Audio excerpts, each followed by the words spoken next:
Hello बच्चों, कैसे हैं? उम्मीद करते हैं कि आप सभी को अच्छे होंगे। आपका मेरे चैनल पर एक बार फिर से बहुत बहुत स्वागत है। आज हम लोग इस वीडियो में ऑक्सफोर्ड बेसिक इंग्लिश ट्रांसलेशन का ए और एन का प्रयोग पढ़ेंगे। तो चलिए शुरू करते हैं।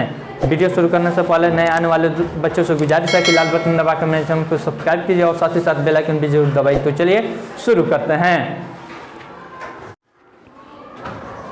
ए या एन का प्रयोग। इसमें एक्सरसाइज 14 से शुरू है। 14 से शुरू है। सबसे पहले हम जान जाते हैं ए क्या है। इसको पढ़ते हैं, ए पढ़ते हैं या फिर अ पढ़ते हैं। क्या पढ़ते हैं? ए या अ। इसका उच्चारण दोनों होता है। बीच में रहता है तो अक्सर अ पढ़ा जाता है और सिंगल रहता है तो ए पढ़ते हैं। ठीक है ना।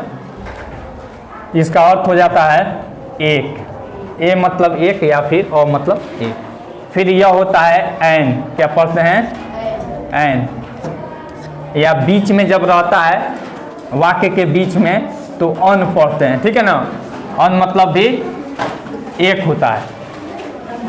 अब कहाँ ए लगता है, कहाँ एन लगता है, इसका प्रयोग हम पहले जान जाते हैं। ए या एन का प्रयोग।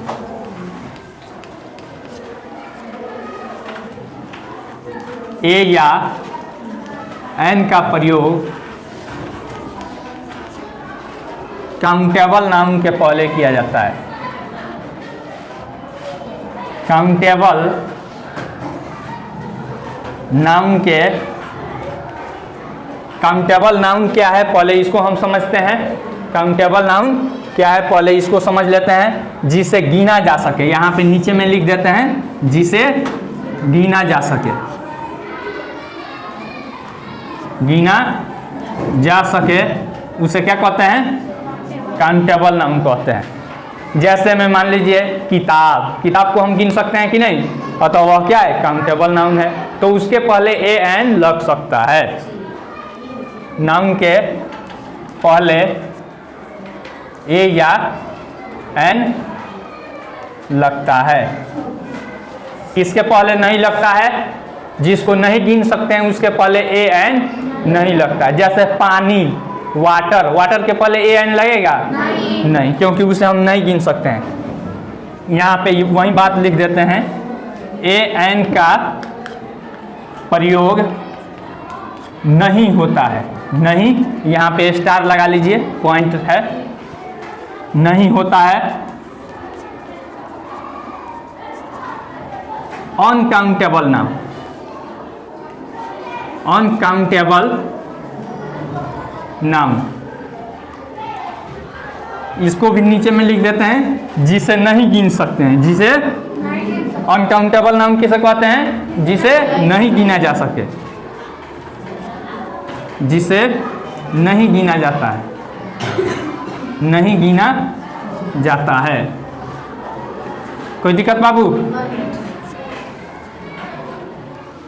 अनकाउंटेबल नाउन के पहले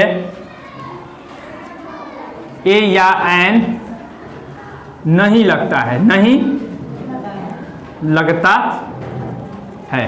कोई दिक्कत बाबू? जैसे वाटर के पहले नहीं लगेगा, वाटर के पहले नहीं लगेगा। या फिर जो प्रॉपर नाउन है, किसी खास व्यक्ति या जानवर के नाम के पहले भी ए एन नहीं लगता है। फिर यहाँ पे यह एक नंबर हो गया। फिर 2 नंबर में इसमें लिख देते हैं प्रॉपर नाउन। प्रॉपर नाउन के पहले, नाउन के पहले नहीं लगता है। नहीं लगता है।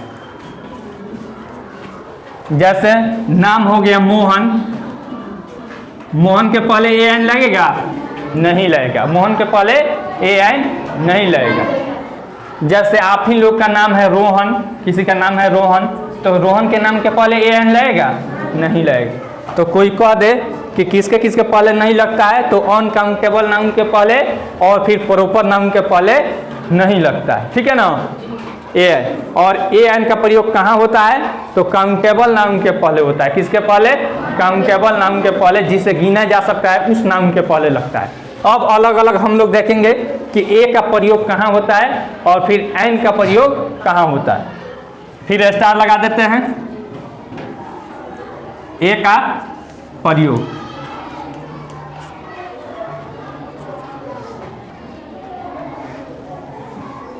जिस काउंटेबल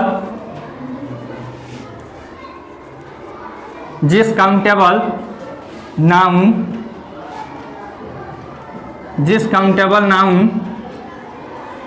का पहला उच्चारण व्यंजन हो, क्या हो? व्यंजन वर्ण हो। जैसे आप लोग याद किए हैं पहले ए ई आई ओ यू को छोड़कर बाकी दूसरे चीज से शुरू होगा तो उसके पहले हम क्या लिखते हैं? ए लगाते हैं। क्या लगाते हैं? ए लगाते हैं। लेकिन नियम क्या है कि अगर उसका उच्चारण व्यंजन वर्ण हो, क्या हो? उसका उच्चारण व्यंजन वर्ण हो तो उसके पहले हम ए लगाते हैं। जैसे में आप देख लीजिए यूनिवर्सिटी, UNIVERSITY, इसका देखिए उच्चारण क्या हो रहा है? यूनिवर्सिटी। ठीक है बाबू, देखिए तो पहला अक्षर क्या है? पहला उच्चारण य है। क्या है पहला अक्षर? य है। य क्या है? व्यंजन वर्ण है, अतः इसके पहले क्या लगेगा? ए लगेगा। क्या लगेगा? ए लगेगा। उसके बाद है बॉल, देख लीजिए BALL, इसको पढ़ते हैं बॉल। देखिए तो पहला अक्षर क्या है? ब। क्या है? ब। व्यंजन वर्ण है, अतः इसके पहले क्या लगेगा? ए लगेगा। क्या लगेगा? ए लगेगा। फिर अब देख लीजिए एन का प्रयोग कहाँ होता है। यह आपके दिमाग में है कि ए ई आई ओ यू के पहले एन लगता है, याद है ना? लेकिन वह जरूरी नहीं है। मेन नियम क्या है? उच्चारण पे ध्यान देते हैं। किस चीज पे ध्यान देते हैं? उच्चारण पे ध्यान देते हैं कि उसका उच्चारण स्वर वर्ण है या फिर व्यंजन वर्ण है। व्यंजन वर्ण रहेगा तो उसके पहले ए लगेगा और स्वर वर्ण रहेगा तो उसके पहले एन लगेगा। यहाँ पे लिख देते हैं एन का प्रयोग। किसके पहले एन लगेगा? यहाँ पे जिस काउंटेबल नाउन का पहला उच्चारण स्वर हो। यहाँ पे लिख देते हैं जिस काउंटेबल नाउन का पहला उच्चारण क्या हो? स्वर हो, स्वर वर्ण हो। ठीक है ना? जैसे में देख लीजिए यहाँ पे हम लिखते हैं एंट या फिर एग, EGG। इसको कैसे हम पढ़ते हैं? एग ऐसे पढ़ते हैं ना। इसका पहला उच्चारण देखिए तो क्या है? ए क्या है? स्वर वर्ण है, अतः इसके पहले क्या लग जाएगा? An egg. क्या लग जाएगा? An egg. कोई दिक्कत? 1 घंटा हमको लिखना है। क्या करना है? 1 घंटा। तो देखिए तो HOUR क्या है? आवर। इसको हावर नहीं पढ़ेंगे, क्या पढ़ते हैं? आवर। इसका उच्चारण क्या होता है? आवर। ठीक है ना? तो इसका पहले क्या लग जाएगा? An hour. क्या लगेगा? एन लगेगा। समझ में आ रहा है ना? तो यानी कि जरूरी नहीं है कि ए ई आई ओ यू रहेगा तो उसके पहले एन लगेगा। ए ई आई ओ यू नहीं भी रहेगा, अगर उसका उच्चारण स्वर वर्ण के समान हो जाएगा, ठीक है ना, तो उसके पहले क्या लग जाएगा? एन लगेगा। क्या लगेगा? उसके पहले एन लगेगा। चलिए इसका ट्रांसलेशन आप लोग कुछ बोलिए। ट्रांसलेशन हम बना देते हैं। रुकिए यहाँ पे आपका देखकर हम बना देते हैं कि कोई ट्रांसलेशन। एक्सरसाइज 16 का ही बना देते हैं। यह मोहन है, यह मोहन है। अब देखिए तो मोहन नाम है तो इसके पहले ए एन नहीं लगेगा। यहाँ पे दिस इज, दिस, यह का इंग्लिश दिस, और यहाँ पे मुख्य क्रिया के रूप में है तो इसका इंग्लिश हो जाएगा इज, और फिर मोहन का नाम है तो मोहन। कोई दिक्कत बाबू? फिर उसके बाद और भी देख लीजिए, यहाँ पे यह दवात है, चाहे वह दवात है, यह एक सेब है या फिर सेब है।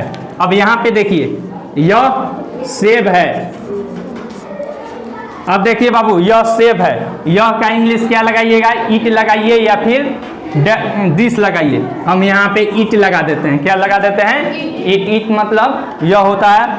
अब देखिए सेब है, तो यहाँ पे सेब है, तो सेब का इंग्लिश क्या होता है, एप्पल। एप्पल हम कैसे पढ़ते हैं, एप्पल पढ़ते हैं ना। तो पहला अक्षर क्या आ रहा है, ए। पहला अक्षर क्या आ रहा है, ए। और तो क्या लगाएंगे, एन लगाएंगे। लेकिन कहिएगा कि यहाँ पे एक नहीं है, यहाँ पे एक नहीं है, लेकिन क्या सेब को हम गिन सकते हैं कि नहीं गिन सकते हैं। अतः इसके पहले एन एप्पल लगेगा, क्या लगेगा, एन एप्पल। ठीक है बाबू। इस तरह से और भी आपको ट्रांसलेशन बोलना है तो बोलिए, ट्रांसलेशन यहाँ पे बना दें। और भी कुछ ट्रांसलेशन इसमें पूछिएगा। यह शहद है, यह शहद है। देखिए तो शहद को हम गिनते हैं, मोद, हम लोग भोजपुरी में मोद बोलते हैं, शहद को हम लोग गिनते हैं नहीं। तो इसके पहले एन लगेगा, तो यहाँ पे दिस लगाइए या फिर ईट लगाइए, दिस। अब उसके बाद मुख्य क्रिया के रूप में है, तो क्या हो जाएगा, आइए दिस इज। अब देखिए हनी, क्या हो जाएगा, हनी। शहद का हनी होता है। इस तरह से आप लोग एक्सरसाइज 14 से लेकर और आप बना लीजिएगा एक्सरसाइज 20 तक बन जाएगा।